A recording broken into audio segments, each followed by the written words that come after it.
آپ نے سوال کیا اور تھوڑا سا موضوع کو کسی اور طرف ڈائیورٹ کرنے کی کوشش کی. آپ بھی سمجھ گئے کہ ویسے ربانی بھائی اتنا کافی ہے, اس سے آگے مت لے جانا, معاملات بگڑ جائیں گے, آپ ایسے باہر ہو جائیں گے سب.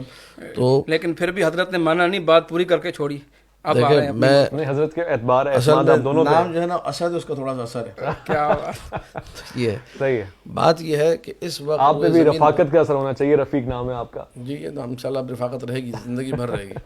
تو میں نظام حکومت بات کرنا. دیکھیے نظام حکومت, ایسے باری میری تھی, آپ نے لے لی. آپ بسم اللہ کیجیے, میں خاموش. علماء میں باریاں لگی ہوئی ہیں لیکن میرے سوال کا جواب نہیں مل رہا. ایک سوال, کہ آج پریکٹیکلی کوئی ایسی اسٹیٹ, کوئی ایسا ریجن ہے جہاں پہ نظام حکومت جو اسلام نے دیا ہے وہ رائج ہے کوئی ایسی؟ اللہ تبارک و تعالیٰ بنا دے, لیکن آپ نے جو کہا اسلامی نظام حکومت کے متعلق چند باتیں گوش گزار کرنی چاہیے. لیکن کوئی ایسی اسٹیٹ نہیں ہے اب تک, کمپلیٹلی کوئی ایسی اسٹیٹ نہیں ہے. سعودی عرب تھوڑا قریب ہے, اللہ کرے مکمل ہو جائے. بہت اچھی بات. علامہ صاحب آپ کے نزدیک کوئی ایسی ہے؟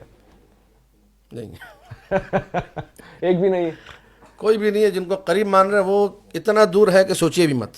اچھا صحیح ہے, یہ ان کی رائے ہے. بن سکتی ہے. اب میں اس پہ آ جاؤں. کبھی بھی نہیں, پاسبل بھی نہیں. اچھا, حضرت امام مہدی علیہ السلام کے آنے سے بن سکتی ہے؟ بالکل 100% بن سکتی ہے. بالکل 100%. یعنی ہم فیوچر اپنا اچھا دیکھ رہے ہیں انشاءاللہ. اچھا, وہ پرنسپلز کیا ہوں گے؟ پھر ہم واپس آ جائیں کہ وہ پرنسپلز کیا ہوں گے کہ حضرت مطلب امام مہدی کے آنے پہ نظام حکومت اسلام کا آ جائے گا, آپ پہ ہمارا سلام ہو, تو وہ کیا پرنسپلز ہوں گے؟ وہ من جانب اللہ ہوگی یا ہم اجماعی طور سے جمہور منتخب کر سکتے ہیں, کسی کو بھی امام مہدی بنا سکتے ہیں؟ آپ نے اللہ کے رسول سے شروع کیا اور امام مہدی تک. ابھی امام مہدی کو تو بہت دیر ہے. اللہ کے رسول صلی اللہ علیہ وسلم کے اسلامی نظام حکومت, اسلام نے اس اسلامی نظام حکومت کو کھول کر بیان کر دیا ہے. ہم اڑ گئے شروع سے ہی اور حضرت نے اڑا دیا وسائل سے. ٹھیک ہے نا, یہ تو ایک لمبا اور طویل موضوع ہے. یقین کریں سوال کا جواب. انہوں نے پوچھا نبی کے بعد حاکم کون ہے, اختلاف شروع ہو گیا اس امت مسلمہ میں شیعہ بن گیا, یہ سنی بن گئے, یہ حضرت ابوبکر کی امامت کے قائل ہو گئے, میں امیر المومنین کی امامت کا قائل ہو گیا. دلیل کیا؟ جو میں نے جملہ کہا تھا کہ ہم دلیل والے ہیں, جدھر دلیل جائے گی ہم اس کے پیچھے پیچھے جائیں گے. انہوں نے ایک بھی دلیل نہیں دی حضرت ابوبکر کی امامت پہ. نماز پڑھانا کون سی دلیل؟ لوگ سنیں گے کہ میں نے کتنی دلیلیں دی. نماز پڑھانا کون سی دلیل ہے امامت پر؟ آپ کے نزدیک کیا دلیل ہے؟ رسول اکرم جب بھی بیمار ہو, اگر نماز پڑھانا دلیل ہے تو سینکڑوں دلیل ہے کہ نبی نے اپنی جگہ پر امیر کائنات کو کتنے مقامات پہ امیر بنا کے بھیجا, کتنے مقامات پہ اپنا جانشین بنایا. غزوہ تبوک جس کی آپ بات کرتے ہیں اس میں کس کو نبی اکرم اپنی جگہ چھوڑ کے گئے؟ امیر کائنات کو چھوڑ کے گئے. اور حدیث منزلت سب سے بہترین دلیل امامت امیر المومنین کی, یا علی انت منی بمنزلت ہارون من موسیٰ. یہ حدیث منزلت کی آپ بھی منکر نہیں ہوں گے انشاءاللہ. اگر ضعیف ہے تو بیان کر دیجئے پہلے, آپ مانتے ہیں؟ روک دوں, آپ آگے بات پوری کریں. ہاں یا نہ, نہیں تو میری بات بیچ میں کاٹ دیتے ہیں. اس کو ہاں یا نہ. حدیث منزلت ایک دلیل ہے ان سینکڑوں دلیلوں میں سے جو امامت امیر المومنین پر ہے کہ اللہ کے رسول جو میں نے ابو بکر صدیق کی امامت پہ دی 50، ان کو صرف ایک نظر آئی, صرف ایک نظر آئی. ہم تو حضرت علی جی آپ نے بالکل بجا فرمایا کہ کافی آپ نے پڑھی. اور پھر اگین اس پہ آئے کہ ٹھیک ہے نظام شخصیت پہ ہی نظام ہے ہمارے. چلے حضرت علی کو آپ کہہ رہے ہیں کہ تصور کر لی, کیا وہاں پہ معاملہ ختم ہو گیا؟ نظام کہاں ہے؟ میں عرض کرتا ہوں اس نظام جو ہے نا, نظام کے اندر یہ بات موجود ہے کہ نظام چلانے والا اللہ کی طرف سے ہوگا. آپ کیوں اس کو مس کرنا چاہ رہے ہیں؟ یہ من جانب اللہ ہوگا, یہ ہمارا عقیدہ ہی ہے اور اس عقیدے پر ہم دلیل رکھتے ہیں. تو پھر آج کہاں ہے وہ من جانب اللہ؟ وہ آج من جانب اللہ ہمارے عقیدے کے مطابق امام زمانہ صلوات اللہ وسلام علیہ پردہ غیب میں موجود ہے. ٹھیک ہے, نظام چلا رہے ہیں, نظام چلا رہے ہیں, لیکن وہ نظام ظاہری طور پہ نہیں ہے.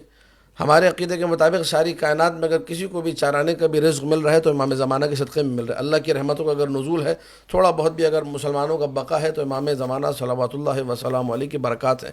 اگر ان کو مائنس کر دیا جائے تو یہ زمین اگلے دن ختم ہو جائے گی, سارا کائنات کا سسٹم ہی ختم ہو جائے گا. تو نظام ایک نظام موجود ہے, لیکن وہ حکومت جس کی آپ بات کر رہے ہیں وہ ظاہری طور پہ بھی موجود نہیں ہے. اس حکومت کے لیے ان کا آنا شرط ہے, اور اس حکومت کے لیے پھر جب آپ سوال کریں گے کہ وہ حکومت چلے گی کیسے, ان کے پاس بھی روایت ہے, ہمارے پاس بھی, یسیر و بسیرت جدہی, امام زمانہ سلام اللہ علیہ اپنے جد کی سیرت پہ عمل کریں گے. نظام وہی نظام ہے جس کو ہم نظام مصطفیٰ کہتے ہیں صلوات اللہ وسلام علیہ. نظام کوئی جدید نظام, کوئی الگ سے نظام نہیں آئے گا. محمد مصطفیٰ صلی اللہ علیہ وآلہ جو نظام, جو ان کی شریعت ہے, جو قوانین اسلامی وہ دے کر گئے, وہ معراج ہے, وہ تکمیل ہے. اس کے بعد اب کوئی نیا ورژن نہیں آ سکتا دین کا, کوئی اپڈیٹ ورژن نہیں آ سکتا, وہ آخری ہے. وہ اسی کی امپلیمنٹیشن ہوگی. اس کو جو تطبیق اور جو امپلیمنٹیشن کی بات کریں گے وہ امام زمانہ صلوات اللہ وسلام علیہ ہوں گے. اس کی بہترین بات ذہن میں آئی اور اللہ کی طرف سے آئی. یہ کہہ رہے ہیں کہ حضرت علی رضی اللہ تعالیٰ عنہ کی خلافت کے میں کہہ رہا ہوں جناب ابو بکر صدیق رضی اللہ تعالیٰ، ابو بکر صدیق آ گئے، مانتے ہیں آ گئے، بن گئے، ٹھیک ہے، ایک چیز آ گئی ہے، بن گئے، اس کا تو اب انکار، بن گئے، ہاں ہو ایک گیا، فیکٹ ہے، ہو گیا، ہسٹری ہے. اب مانوں یا نہیں مانوں، آ گئے، ماننا پڑے گا کہ وہ خلیفہ رہیں اور 2 سال تک خلیفہ رہے، ماننا پڑے گا. اس کے بعد ہم آگے چلتے ہیں. آپ نے اتنا اچھا موضوع کا انتخاب کیا، یہ اس میں تو علمی مواد ہے اور لوگوں کو اس کے سمجھانے کی ضرورت ہے. انل حکم علامہ صاحب الا کہہ رہے ہیں للہ، کہ جو علامہ صاحب کی بات پہ اتفاق ہے. سلیکشن وہ لوگ نہیں کریں گے، وہ نہیں، کہہ رہے ہیں اللہ کی طرف سے ہوگی. نہیں وہ ان کا اپنا مسلک ہے، آپ نے میرا اس بات نہیں، کو میرا مانا. نہیں، آپ میرا کہتے ہیں یہ لوگوں کی طرف سے لوگوں، ہوگی. اللہ نے لوگ، یعنی پہلے ہی خلیفہ سے ہم جو سسٹم اس لے کا کے مطلب چلیں گے. نبی نے نہیں کیا، آ گئے، میں بھی یہی کہہ رہا تھا. ایسا ہے، وہ کہہ رہے ہیں کہ لوگ ہی پسند کریں گے اور لوگ ہی منتخب کریں گے.